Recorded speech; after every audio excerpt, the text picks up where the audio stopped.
sublime gracia del Señor. Continuamos con la serie de enseñanzas sobre el distintivo bautista. Estamos en el distintivo bautista porque somos bautistas, ¿no?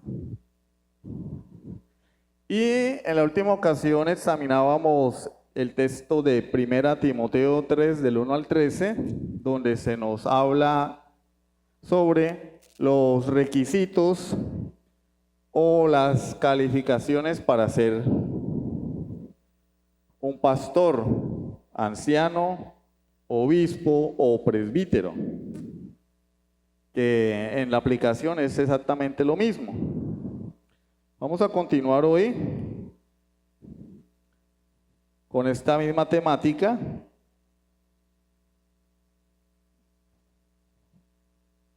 Y vamos a pasar a otro texto de la Escritura. Creo que el del 3 ya lo revisamos todo, ¿cierto? Pero él no termina allí. Él continúa en el versículo 8 y pasa dentro del mismo contexto a hablar de los requisitos de los diáconos. Los diáconos. La palabra diácono significa servidor. Es una transliteración de la palabra griega diáconos. Sí. Es la misma palabra, por eso es una transliteración, no se traduce. Pero la traducción es servidor, que es un diácono, alguien que sirve. ¿Qué son los diáconos? Pues los diáconos no son el reemplazo del pastor, los diáconos no son los que gobiernan la iglesia, los diáconos son servidores, son los ayudantes de los pastores, son los ayudantes, están para servir, para alivianar la carga de los ancianos, para colaborarle a los ancianos en las tareas que estos les deleguen. ¿Sí? ¿Dónde vemos eso? Bueno, pongan un separador ahí en sus Biblias, una señal o algo, y pasamos a Hechos capítulo 6, versículos del 1 al 6, que históricamente nos narra la ocasión en la que se nombraron los diáconos por primera vez en la iglesia. Entonces vamos a Hechos capítulo 6, versículos del 1 al 6. ¿Ya lo tienen? Dice la palabra de Dios: en aquellos días, como creciera el número de los discípulos, hubo murmuración de los griegos contra los hebreos, de que las viudas de aquellos eran desatendidas en la distribución diaria. Entonces los 12 convocaron a la multitud de los discípulos y dijeron: no es justo que nosotros dejemos la palabra de Dios para servir a las mesas. Había una situación que se estaba presentando en la iglesia, había ofrendas. Esas ofrendas se usaban para ayudarle a las personas necesitadas de la iglesia, las viudas, los huérfanos, pero como estamos en un contexto en el que había gentiles que estaban dentro de la iglesia, pues hubo una contienda allí, o una diferencia, porque comenzó a haber murmuración. Los griegos se quejaron. Discriminación. Nuestras mujeres viudas son dejadas de último en la atención, en la entrega de las ayudas. Entonces, pues había un problema allí y la queja llegó a los apóstoles. Y los apóstoles dijeron: bueno, es muy bonito todo este espíritu que ha surgido de ayuda, de colaboración, pero no es nuestra labor. A nosotros no nos corresponde, no es justo, dijeron los 12 apóstoles. Hablándole a la iglesia, ¿sí? A los discípulos, los 12 llamaron a la iglesia y le dijeron: no es justo que nosotros dejemos la palabra de Dios para servir a las mesas. No es justo que nosotros dejemos de estudiar la escritura, de orar, para ponernos a repartir comida, para ponernos a repartir ayuda. para ponernos a servirle a los hermanos, porque vamos a descuidar nuestra principal labor. Y en el versículo 3 se presenta la solución al problema. Buscad, pues, hermanos, de entre vosotros a 7 varones de buen testimonio. ¿Qué tenían que ser? De buen testimonio. No un recién llegado a la iglesia, no una persona que nadie conoce, no una persona que como decimos, ahí va, no, pero es que él ahí va. Miren cuál era el oficio. El oficio no hablo del ministerio, sino la tarea que iban a hacer. La tarea que ellos iban a hacer era repartir comida. Algo tan sencillo como repartir comida, ¿sí? Como ayudar a ver qué hay que hacer, se requería de buen testimonio. Pero cuando, por ejemplo, hay personas que vienen de afuera y dicen, hermano, yo quiero servir, y uno les dice, no, tienen que esperar. Ah, pero ¿cómo así? ¿Pero qué? Pero acá se requiere de un buen testimonio. Siguiente, llenos del Espíritu Santo. Hermano, pero es que con tanta cosa hay para servir comida, para repartir, y que llenos del Espíritu Santo. Bueno, pues eso es lo que dice la Biblia. Hasta para servir un plato de comida, hasta para servir un café se requiere de la presencia de Dios en la vida de una persona. Lo más que todos quieren púlpito. Todos quieren pararse y predicar y tener voz de mando. No, para servir un almuerzo, para entregar un mercado, para servir un café, se requiere, según la Escritura, la llenura del Espíritu Santo y de sabiduría. ¿Por qué? Porque es un rol en el que también se va a administrar. Entonces resulta que yo me pongo a servir y está mi familia, entonces primero mi familia. Precisamente ese fue el problema que dio lugar al nombramiento de diáconos, que las personas eran convenencieras, los judíos primero nosotros, los demás no. Primero nosotros. Es muy triste pues que haya en esa situación en la iglesia donde la persona que sirve o administra la comida, primero mi familia y primero yo. Y el pedazo de torta más grande para mí. Y el Señor dice, no, se requiere llenura del Espíritu Santo y se requiere sabiduría. ¿A quienes encarguemos este trabajo? Entonces no es cualquier cosa. Y nosotros desestimamos este tipo de labores. Ah, servir café, ¿no? Ah, es que hay personas que preguntan, venga, ¿y usted qué lo tienen haciendo allá? Pues sirviendo el café. Ay, pero usted con su título en teología, usted que es el más sabio que Juan Calvino y Martín Lutero juntos, sirviendo café allá. Bueno, pero aquí dice que es una labor honrosa que requiere buen testimonio, llenura del Espíritu Santo y sabiduría. Porque, como dice la palabra de Dios, a Cristo el Señor servís. Hay personas que se sienten mal porque se les pide que vengan y ayuden a hacer el aseo. Un lugar que todos utilizamos. Y lo ven como, me estoy rebajando, pero es que yo no le estoy sirviendo al hombre, yo le estoy sirviendo es a Dios. Es un servicio para Dios. Por eso se requiere llenura del Espíritu Santo, se requiere humildad, se requiere paciencia, se requiere dedicación, se requiere amor, se requiere estar gozoso.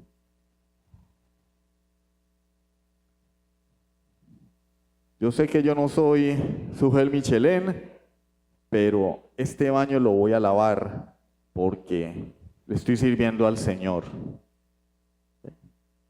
Yo sé que yo no soy Arcy Sproul, pero esos potes los voy a llenar con gozo porque lo estoy haciendo para el Señor. Alguien dice, no, para el Señor no, para los hermanos. ¿Y quiénes son los hermanos? Los miembros del cuerpo de Cristo. ¿Y qué es el cuerpo? Es el cuerpo de Cristo, es la esposa de Jesús. Le servimos a Dios. Por eso Pablo dice, ningún trabajo en el Señor es en vano. Entonces se requerían estas calificaciones para servir un plato de comida. Llenura del Espíritu Santo, el gobierno del Espíritu Santo del Señor en la vida del creyente. Sabiduría. Pero nosotros pensamos que la llenura del Espíritu Santo es para pararnos en un púlpito a predicar y que las multitudes nos oigan y que el mundo sepa quiénes somos, ¿no? Para servir un plato de comida se requiere llenura del Espíritu Santo.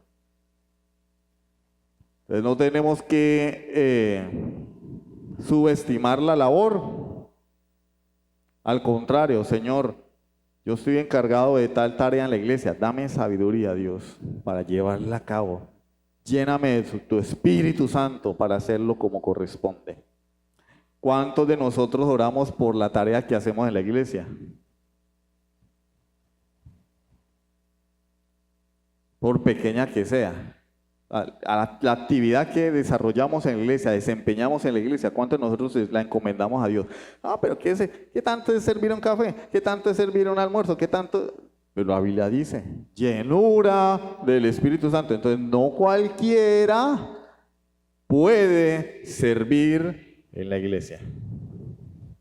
Ahí debe haber una preparación. No porque nosotros somos la gran cosa, no, es porque es un servicio para Dios y Él establece los requisitos. Recordemos, Cristo es cabeza de la iglesia y Él es el que legisla la iglesia. No, es que yo en la iglesia donde yo estaba, yo era maestro y a ver, que pónganme. Espérate, bájale un poco al acelerador. Presiona el embrague, baja la velocidad y espera un poquito, porque se requieren, valga la redundancia, requisitos, ciertas capacidades divinas. Es que acá no está diciendo que tengan título en teología, no. Carácter, buen testimonio, llenura del Espíritu Santo y sabiduría para servir. Y nosotros persistiremos en la oración en el ministerio de la palabra. Entonces, de esa manera, quitándole esa carga a los apóstoles, porque la carga llegó a los apóstoles. Miren que es que en la iglesia no se está haciendo esto, no se está haciendo lo otro, que mire qué tal. Entonces dijeron, bueno, pues entonces vamos a dejar de estudiar la Escritura y de orar para ponernos a servir. Entonces, ¿quién predica? ¿Quién enseña? ¿Cómo nos capacitamos para darle a la iglesia el alimento espiritual si nos vamos a poner a servir almuerzos, a servir café, a servir esto, a hacer lo otro? No, encarguemos a otras personas que tengan capacidades espirituales y carácter para llevar a cabo esta labor. Y nosotros vamos a continuar en lo que nos corresponde, oración y en el ministerio de la palabra. De manera que esas actividades que hay que hacerlas en la iglesia no van a entorpecer nuestra labor.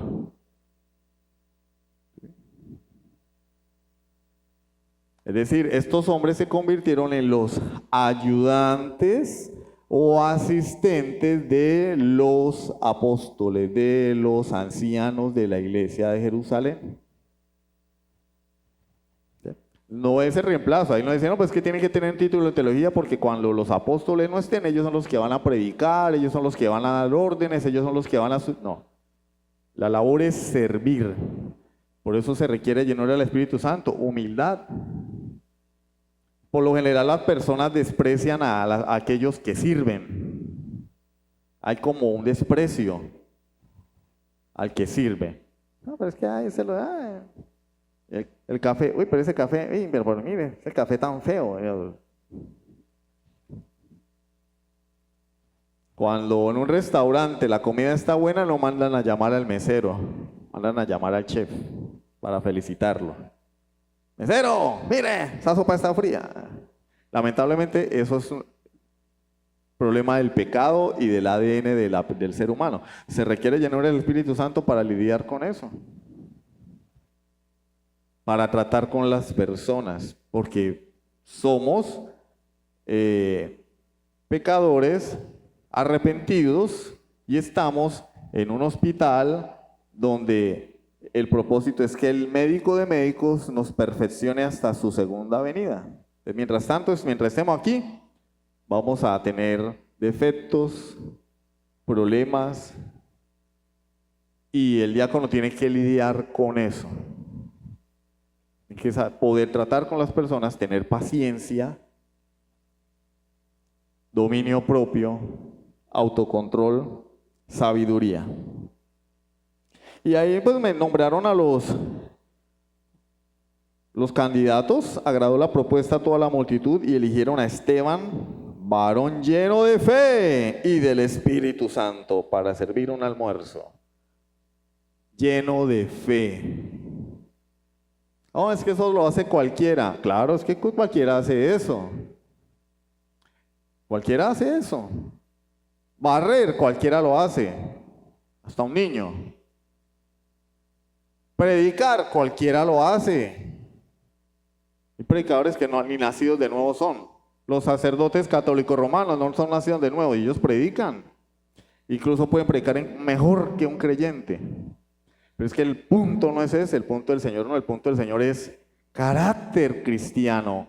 Cristo viviendo a través de esa persona. Lo demás se aprende. Lo demás se aprende. Pero las características espirituales, el carácter cristiano no se aprende. Eso se adquiere cuando el pecador se arrepiente y nace de nuevo, y en el proceso de santificación va creciendo de gloria en gloria. Pero el conocimiento se adquiere, se aprende. Varón lleno de fe y del Espíritu Santo. ¿Y qué le pasó a Esteban? Lo mataron a piedra. Y él sabía que lo iban a justiciar. Sin embargo, predicó. Ustedes leen de ahí en adelante, él les predicó a Cristo. Sin temor a la muerte. No, ay, no, vino la petegota, corramos. No. Y cuando le estaban dando piedra, ¿qué dijo? O salió corriendo o dijo, no, yo no me voy a dejar porque yo sé Kung Fu, artes marciales, a esto les voy a dar una leñera. No. Padre, no les tomes en cuenta este pecado.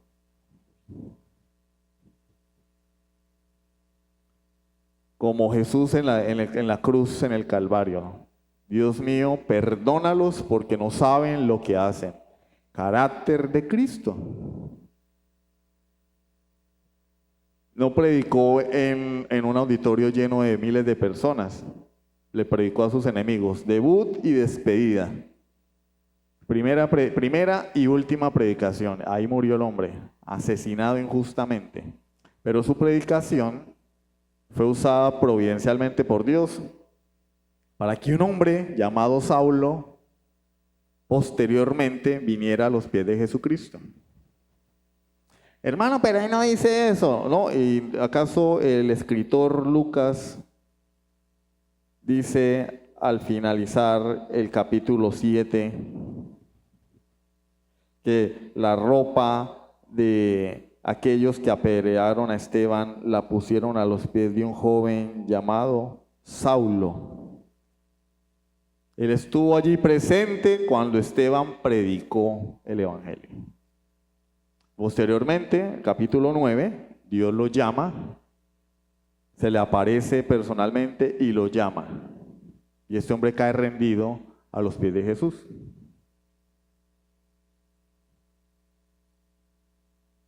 Entonces, esos son los diáconos, servidores, los ayudantes de los pastores, de los ancianos. No son los que gobiernan la iglesia. Es que mal entendimiento. Yo recuerdo cuando estaba en la iglesia Bautista General, no, reunión de pastores y diáconos, los que administran la iglesia, no, los diáconos. Y entonces allá en la iglesia había que hacer todo lo que la diaconisa sí decía. Y eso era un miedo a esa viejita. No, hay que hacerlo así porque la hermana dijo. Las sillas tenían que ir de una manera, porque yo hacía el aseo allá en la iglesia. Y le decían a uno, no, hermano, las sillas no pueden ir así. Yo decía, ¿y por qué? Pues la estamos poniendo porque la hermana, la diaconisa, que ya ni iba a culto, pero llega a ver eso y se molesta. Y era como una reverencia. Claro, la Biblia dice, a nadie le va a decir nada, al que honra, honra, pero es que era incluso una reverencia por encima del pastor, incluso. No, diácono no es el que gobierna la iglesia, diácono no es la autoridad en la iglesia, diácono es un servidor. Por eso cuando una persona dice, no, bueno, ¿y qué? Van a nombrar diáconos y yo quiero ser diácono, pues piénselo, papito, porque no es un lugar en el que yo voy a andar vestido de gala y la gente me va a extender una alfombra roja cuando llegue a la iglesia. Uy, llegó el diácono, aleluya. Su eminencia, no, todo lo contrario. El diácono llega a la iglesia es a servirle a los demás. Por eso se requiere llenura del Espíritu Santo. Pero como hay un malentendimiento del término del oficio, pues las personas piensan que diácono, el título ya lo pone a una persona en un pedestal. No, al contrario. Al contrario. Bueno, lo demás es historia, ustedes la pueden leer. Se nombraron esos diáconos, la iglesia siguió creciendo. Y pues gloria a Dios. Fueron impuestas las manos sobre Esteban, Felipe, Prócoro, Nicanor, Timón, Parmenas y Nicolás. Y crecía la palabra del Señor, el número de los discípulos se multiplicaba grandemente en Jerusalén. También muchos de los sacerdotes obedecían a la fe. Así se eligieron los diáconos.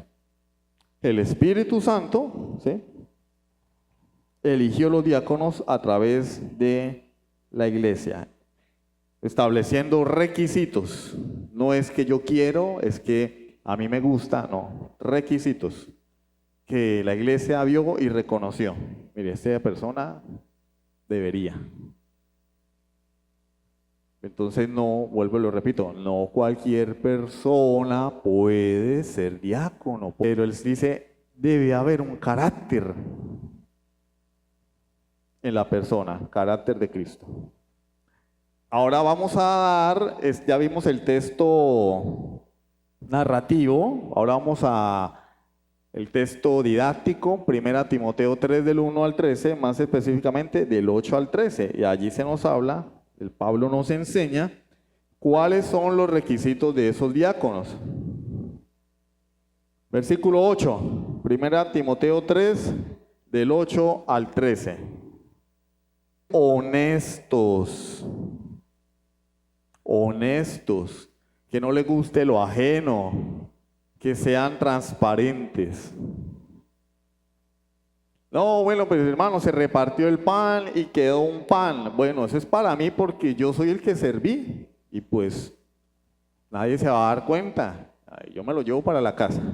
Honesto.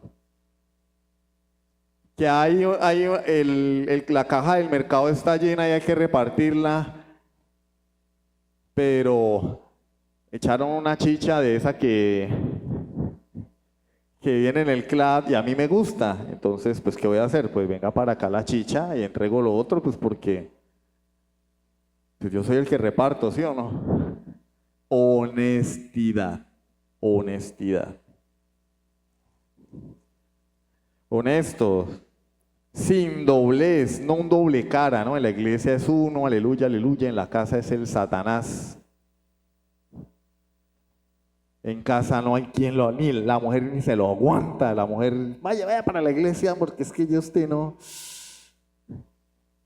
es invivible, ¿no? Sin doblez, una persona transparente.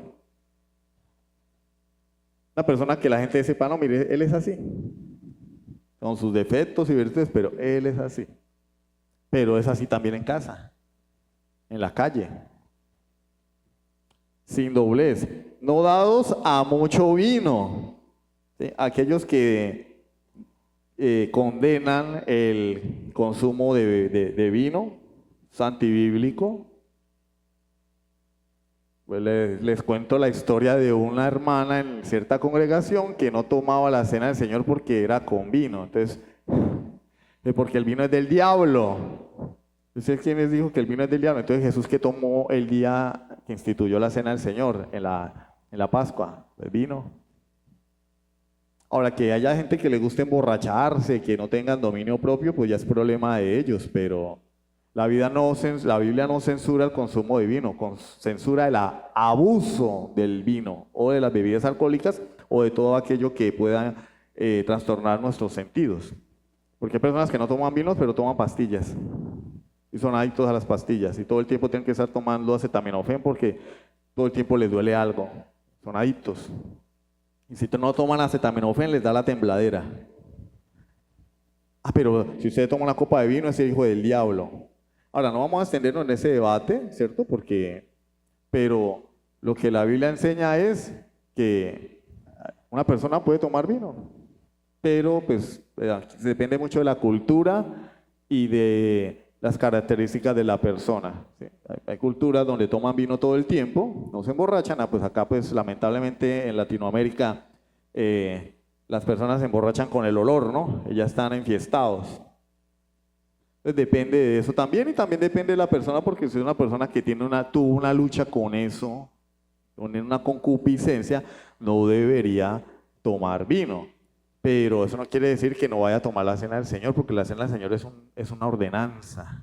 Les relato el ejemplo porque el legalismo abunda en la iglesia. Esta hermana no tomaba la cena del Señor porque el vino es del diablo. Entonces es más importante su concepto personal que el mandamiento del Señor. O cena del Señor con jugo de uva porque el vino es del diablo. Entonces había cierta empresa que hacía jugos y en la iglesia tomamos la cena del Señor era con el jugo. Con jugo de uva. Con sabor artificial porque sabes a frutiño. No, la Biblia dice vino. El Señor tomó vino y administró vino. Y vino es lo que hay que tomar. Punto. Si el Señor hubiera querido frutiño, hubiera inventado el frutiño. Si el Señor hubiera querido jugo de uva sin fermentar, pues hubiera dado jugo de uva sin fermentar. Pero lo que se consumió en la Pascua fue vino, porque el vino representa la sangre de Jesús. Y si alguien tiene otra idea diferente, pues tiene que acomodarse a lo que enseña la Escritura. Ha oído, no estoy promoviendo el consumo de vino, pero yo tengo que ser fiel a la Escritura. Yo no le puedo decir a una persona que porque se toma un vino, que es un hijo del diablo y que se va a ir al infierno. ¿Sí? Pero la Biblia sí cuestiona, censura y condena el abuso. De hecho, Pablo le recomendó a Timoteo que tomara vino en vez de agua, porque Timoteo estaba enfermito y el acueducto de Roma no era el más limpio.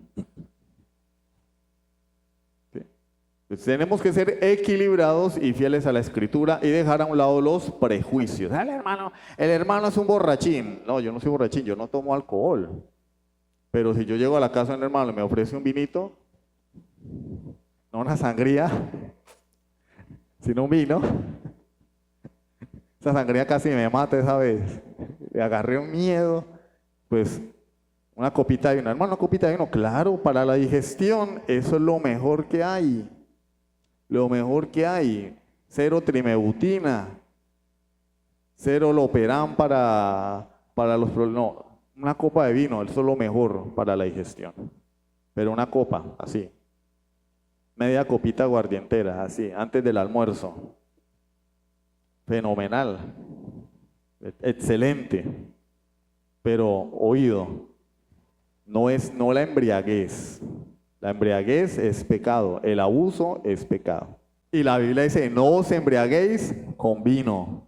Efesios 5. No os embriaguéis, ¿sí ve? La embriaguez es pecado. Sigamos, no dados a mucho vino, no codiciosos de ganancias deshonestas. Hay personas que tienen en mente ser exitosos en esta vida sin importar los medios. Entonces, en cuanto negocio aparece, quieren estar allí, ven a una persona con dinero, pero saben que ese dinero es ganado de forma deshonesta, a través del fraude, a través de un torcido, y dicen, uy, no, pues, yo quisiera tener la vida de esa persona, codicioso. Uy, es que quién fuera ese hombre. Mire esa camioneta que tiene, mire esa casa, sí, pero la obtuvo de forma deshonesta. Uy, no, pero es que... Pero todo el mundo lo hace. No, una persona así no puede servirle a Dios. Porque el día de mañana llega alguien y le ofrece dinero y le dice, como sucede, una institución, le dice, mire hermano, tenga, aquí está esta plata, aquí está este dinero y usted lo único que tienen que hacer es esto y esto y esto. Dejen de ser tan rígidos en la doctrina. Vamos a hacer estas actividades y mire, metamos esta liturgia. Aquí está este material para que lo repartan, para que difundan nuestras creencias. Nosotros también somos reformados. Lo que pasa es que no somos tan estrictos. ¿Cuánta plata necesita? Uy, qué tan bacano, Dios me está bendiciendo. Mentiras del diablo. Se compromete la fe y está sucediendo. Más cerca de lo que nos imaginamos. Es por dinero, se termina vendiendo la fe. Del día de mañana estamos todos aquí remolineando. Remolineando, los reformados que remolinean. No. Debemos ser fieles a la palabra del Señor y si el Señor quiere bendecir, bendice. Y si no, pues a tirar pobreza, hermano. ¿Qué más? ¿Sí? No, pero es que el pastor de tal congregación, de un momento a otro, compraron edificio. Ahora el hombre mantiene bien vestido. El Señor lo está prosperando. ¿De dónde viene el dinero? No, pues que ahora se juntó con esta organización y con ese y con aquel y allá sí aún la del Villegas. Empieza a venderse las convicciones por dinero y dejamos de ser fieles a Dios. Que guarden el misterio de la fe con limpia conciencia. Que guarden el misterio de la fe con limpia conciencia, precisamente eso. No podemos comprometer nuestras convicciones. No podemos comprometer el evangelio. Tenemos que tener una conciencia limpia en cuanto a lo que creemos y en cuanto a lo que vivimos. Bueno, los diáconos no, los demás no, los demás sí pueden. Y estos también sean sometidos a prueba primero, y entonces ejerzan el diaconado si son irreprensibles, ¿sí? Sometidos a prueba. Sometidos a prueba. No, hermano, es que a mí me gusta barrer. Bueno, sí, hijo, pero es que eso es mucho más que eso. Entonces debe ser sometida a prueba la persona. Hermano, usted viera que a mí me queda el café bien bueno. Me queda el café como a Cristian. Cristian hace un café, no le gusta, pero... métame ahí, póngame. No, sometido a prueba. Y entonces ejerzan el diaconado, ¿sí qué? Si son irreprensibles. Y es el mismo requisito para el pastor. El diácono también debe ser irreprensible. Que nadie tenga nada malo que señalarlo, menos la mujer. Pero si la mujer es la que primero habla mal del marido, ¿qué diácono ni qué nada? Y la mujer a veces... lo dije en la clase anterior, la esposa descalifica al hombre. El hombre puede tener las capacidades, puede tener el carácter, pero si tiene una mujer que no está en la misma línea, también no se puede. No se puede. Ahí hablaríamos en cierto modo de un yugo desigual. La imagen del yugo desigual es una yunta arrastrada por dos bueyes, ¿cierto? Pero si el uno está inclinado, no se ara la tierra correctamente. va a haber desigualdad. Entonces lo estoy aplicando para que entendamos que la esposa del diácono también debe estar en la misma sintonía que el diácono, igual que la esposa del pastor. No que es que la esposa del diácono no quiere hacer nada en la iglesia, ella no quiere nada con la iglesia, ella va de vez en cuando, entonces el hombre no es apto para ser diácono. No es apto. La mujer descalifica al aspirante al oficio. Por eso no es que, bueno, mi amor, póngase las pilas porque yo quiero ser diácono. A ver, ¿qué hubo? Hágale, ¿no? Si no le nace. Si no le nace. Pero es que yo quiero ser diácono. Bueno, pero si Dios te llamó, Dios te dota y te capacita. Y si tu mujer no está a la altura, es porque Dios no te llama. Punto. Imagínense Dios llamando a un hombre al que no ha capacitado. Sería una contradicción. Tienes que ser irreprensible, tienes que gobernar tu casa, pero el hombre ni es irreprensible ni gobierna la casa. Y el hombre dice, Dios me está llamando. No, Dios no lo está llamando. Si Dios lo llama, Dios lo dota, lo prepara, lo capacita. ¿Para qué? Para servir almuerzos. Para servir. Entonces, desde ese punto de vista no tenemos que menospreciar la labor del servicio. Está sonando la canción, ¿quién es la canción? Es de planchar, pero es que se me fue.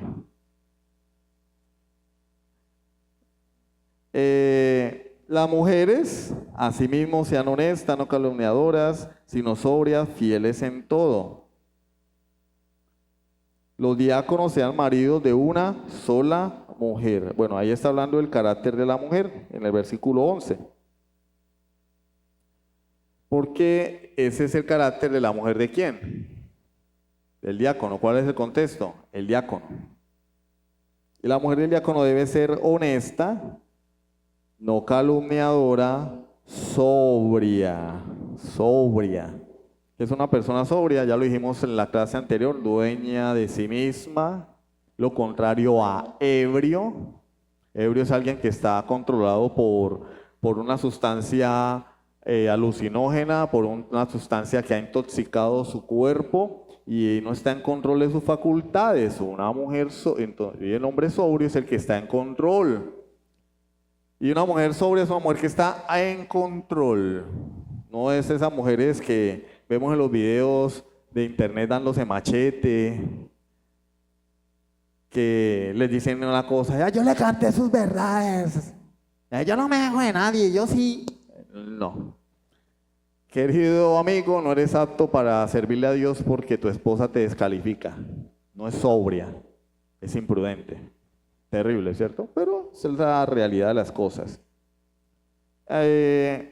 Que gobiernen bien sus hijos y sus casas. No, perdón, me salté. Sobrias, fieles en todo. No de las mujeres que dicen, sí, hermano, yo lo hago y después tiene que estar uno ahí, ¿qué hubo, hermana? ¿Qué pasó? Hermana, ¿qué pasó, hermana? ¿Por qué no vino? No, ¿qué fue? Que pues no se comprometa para que no termine siendo infiel. Es mejor no comprometerse. No, hermano, ¿sabe qué? No puedo. Ya, listo. Los diáconos sean maridos de una sola mujer, ¿sí? Fieles a sus esposas, igual que el versículo 2, hablando del pastor. Que gobiernen bien sus hijos y sus casas. Sí, ve que el requisito no es solo para el pastor, es para el diácono, es para todo creyente. Lo que pasa es que aquí hay un énfasis en los oficiales, pero todo hombre debería gobernar su hogar. Todo hombre creyente debe gobernar su hogar. ¿Por qué? Porque el hombre creyente es representante de Cristo en el hogar. ¿Sí? El matrimonio, y me voy por ese lado, ¿cierto? No me estoy saliendo del tema. El matrimonio es un reflejo de la relación entre Cristo y su iglesia. El hombre ama a la esposa como Cristo ama a la iglesia. El hombre... Digamos que en esta obra de teatro del matrimonio el hombre interpreta a Cristo. Y cuando el autor va a interpretar un personaje le dan un guión, él lo lee y empieza a ensayar. para que en la obra no sea Él.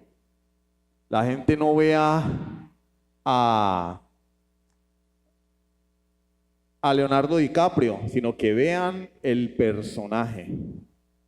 Y ya incluso cambia características de su cuerpo, ¿no? Que es que el personaje de la obra es gordo, bueno, voy a subir de peso.